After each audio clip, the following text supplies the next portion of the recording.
হ্যাঁ, সবাইকে স্বাগত জানাচ্ছি শেরপুরের হারিয়াকোনা পাহাড়ে। সত্যি কথা বলতে বিষয়টি ভাবতে ভালো লাগছে। নেটওয়ার্কের বাহিরে চলে এসে পড়েছি। সত্যি কথা বলতে শেরপুর হারিয়াকোনা পাহাড়ে আসার পর মোটামুটি ভালোই লাগছে। এখানে উঁচু নিচু ছোট বড় বেশ কয়েকটি পাহাড় আছে। এখানে ইন্ডিয়ার সীমানা, পিছনেই বিএসএফ ডিউটিতে আছে। যে পাহাড়গুলো দেখতে পাচ্ছি, এই পাহাড়ের উচ্চতা সর্বোচ্চ 80 থেকে 100 ফিটের উপরে হবে না। এই তো অল্প কিছুদিন আগেও এই হারিয়াকোনা পাহাড় তেমন বেশি পরিচিত ছিল না। বেশ কিছুদিন আগে একজন এসে ভিডিও করে এটি সম্প্রচার করে ফেলেছিল। তার সম্প্রচারের মধ্য দিয়ে এই পাহাড়টি বেশ জনপ্রিয়তা লাভ করেছে। এখন ছোট বড় ছোট সকলেই দূর দূরান্ত থেকে আসে এই পাহাড়ের সৌন্দর্য দেখতে। এখানে পশুগুলো সবগুলোই পালিত, নির্দিষ্ট মালিক আছে, নিয়ে যাচ্ছে তাদের বাড়ি।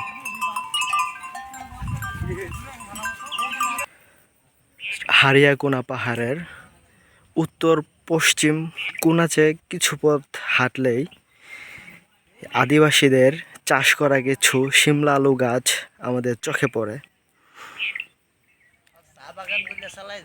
আমরা প্রথমে ভেবেছিলাম এটা একটি চা বাগান, পরে দেখতে পাই এটা শিমলা আলু গাছ লাগিয়ে চা বাগানের একটি ভাইব ক্রিয়েট করেছে।